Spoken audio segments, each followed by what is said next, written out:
Hello and welcome to Tarot with Tonja. This is 7 cards for 7 days. We are looking at the week of December 16th, Monday through Sunday the 22nd in 2024, almost the end here of the year. And thank you so much for coming. Welcome back if you've been here before, and welcome if you're new. I will talk a little bit about the astrology for the week, and then I'm going to use the Wildwood deck again and the Tree Keeper's Oracle, my two favorites recently.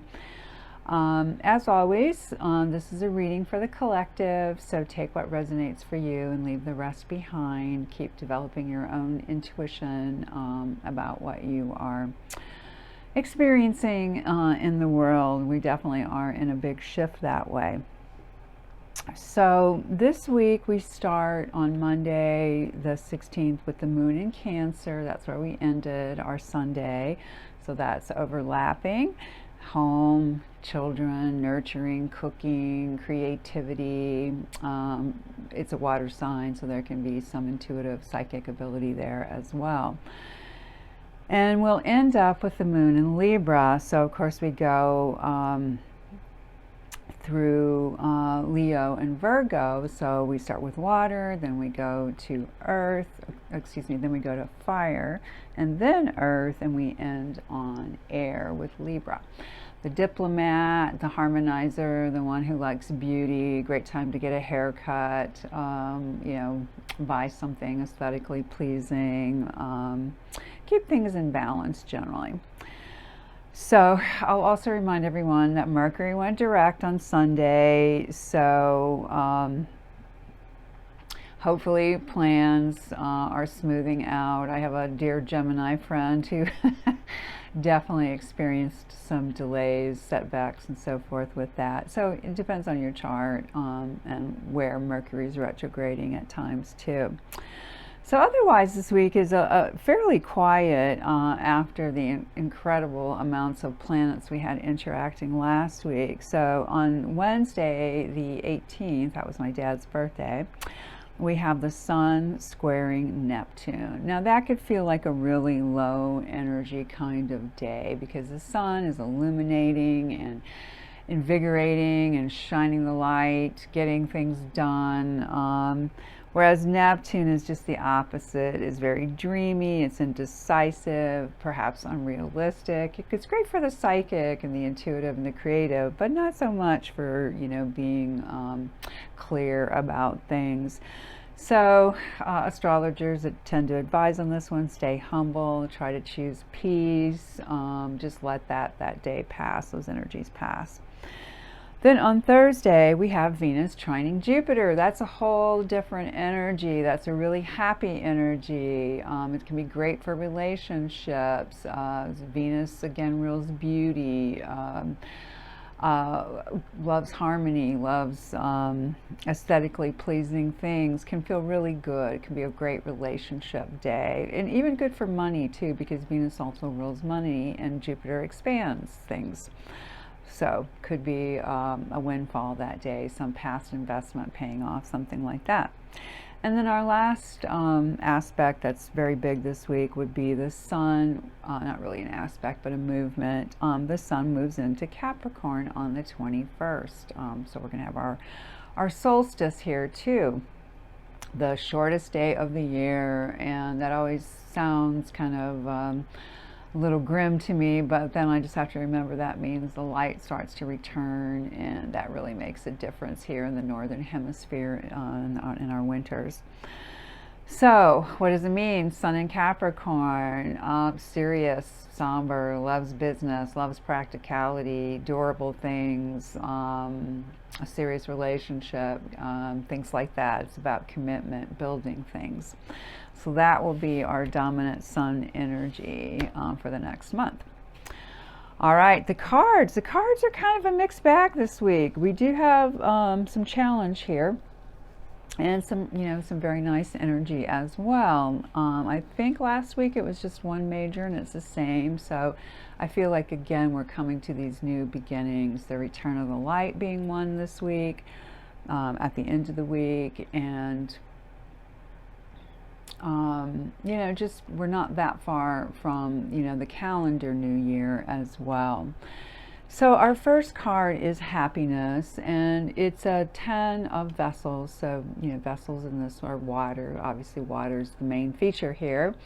And 10s are peaks. They're all connected to the Wheel of Fortune. So things moving. So really maybe peaking out on some happiness. The nice thing about this one is the return is back to self-love.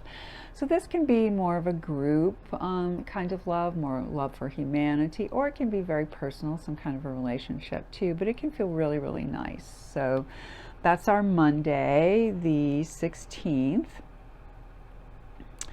Then we switch elements for our Tuesday and move into the bows here, which is the fire element, the wands typically. And this one's a lot of energy going out, people around this big hot fire. The faces look happy, and it can be a very flirty card, sending out a lot of passionate energy. But anyway, stirring things up and showing strength. And this one, it's almost like they're hunters here, right? Gathering around in their pelts and perhaps congratulating each other. You have someone lifting a cup. Maybe there's been a successful hunt to feed the people, something like that. So something can feel really good on that day, and fiery and strong. On Wednesday, we move again to a different element, and this time it's the stones, which is the earth element, frequently the discs or the pentacles in other decks. Now, often this one, you'll see perhaps a rich merchant holding some scales, deciding whether to dispense with the perhaps excess money, seems to be quite prosperous, perhaps giving to others. Here you get the other side of that in a way. It's like, what is the exploitation? So this always makes me think of, do we exploit another to get what we need for ourselves? Are we sharing? Here you seem to have, it's possibly a sunset. I'm not sure the artist's intention here. Possibly a fire. Maybe there's something threatening, but you have all these beehives, and yet they're still begging. So it can be a reminder to the self, what do I actually have? In the disc there is a sort of taking stock, and what is our material reality, and a reminder to be generous. We're back to the bows, to the fire energy on Thursday, and again emphasizing a new start because we have an ace here. So the bows can be about our our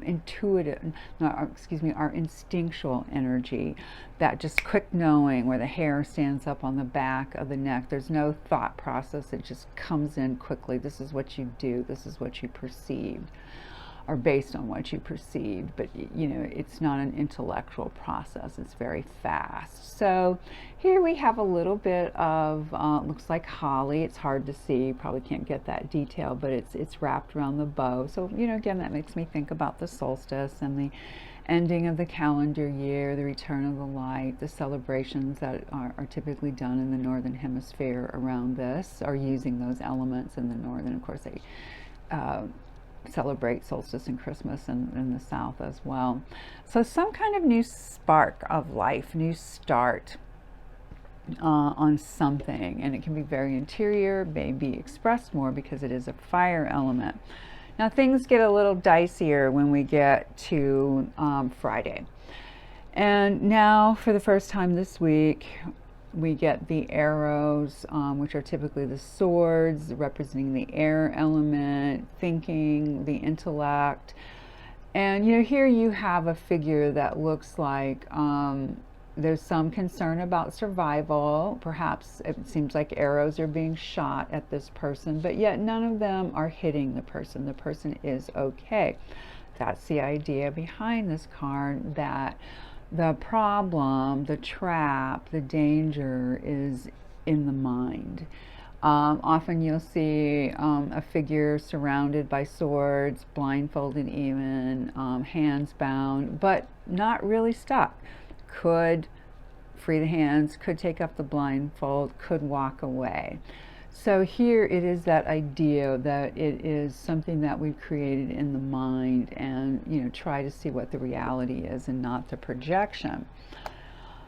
The one major I mentioned, again, endings, beginnings. This is the world, and here they call it the world tree. Sometimes it's called the universe. You have the labyrinth here. I've mentioned this one before, the tiny door at the bottom of the house where the tree is rather than the top. But I'm not sure I've mentioned, at least for a long time, that you see all the stages of the tree. The spring branches, the summer foliage, the spring blossoms, the summer leaves, the autumn leaves, and then the shedding of the leaves. So the entire cycle has been completed, and again, something new is coming. So that Ace of Wands, be looking for that energy. And so we complete some kind of a major cycle. Now this could be the collective, this could be for humanity. You can also see if it applies in your own life in some way. Maybe just into the darkness, because this is right about at the solstice for us this year. And we'll get renewal through the light. And our last card for next Sunday, the 22nd, is the 9 of arrows, or 9 of swords. Again, intellectual. Now they're at this point, and this one's also called dedication, which is interesting. Often this one is, well, in the thought death, it's called cruelty. So it can be applying sharp sticks, sharp arrows, swords, knives to the self, not literally, but in terms of our own thought process, being cruel to the self through thoughts. This one seems to be a different energy. She's learned to shoot that away, to look inward, which is what you want. I'll bring it a little closer so you can see the eyes are closed here. And it's a very beautifully colored card. It seems balanced. The arrows are going away from her, not toward her. So she is perfectly safe and able to connect perhaps to the Hermit, or sometimes called the Crone, the number 9 in the majors. And to go inward and to know that everything is fine. She is safe. She is at peace. All right. So those are our cards. We do have all of the elements represented. It leans a little bit more toward the masculine this week. Though our moons, we get a balance on those too as well. A couple of masculine, couple of feminine. All right, we will finish up with the Tree Keeper's Oracle card, and Keeper of Trust is what appeared this week. I know this has come up on the channel before. This is what it says, and it's a number 9. Remember how we ended with the 9 of arrows, and here we have the 9 from the Tree Keepers. Keeper of Trust. All that you are to become is already inside you. Just as an acorn has a blueprint for the oak tree, you have a design inside for what your soul tree wants to become.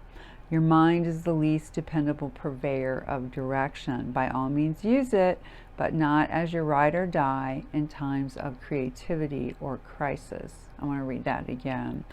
By all means use it, meaning your mind, but not as your ride or die in times, this is the important part, in times of creativity or crisis. That's what your soul is for. It contains the connection to your highest source and most authentic self. Trust it, trust yourself, trust the process. And it seems to me now where a lot of people are going through learning to tune out from the outer world. It feels like there's a lot of crazy in the world, a lot of bad news, and really go inward and find that peace. And no matter what, we do not devolve. It may seem like that temporarily, but we truly are evolving, and I think that means bringing in more light, more understanding, more embodiment of our higher selves.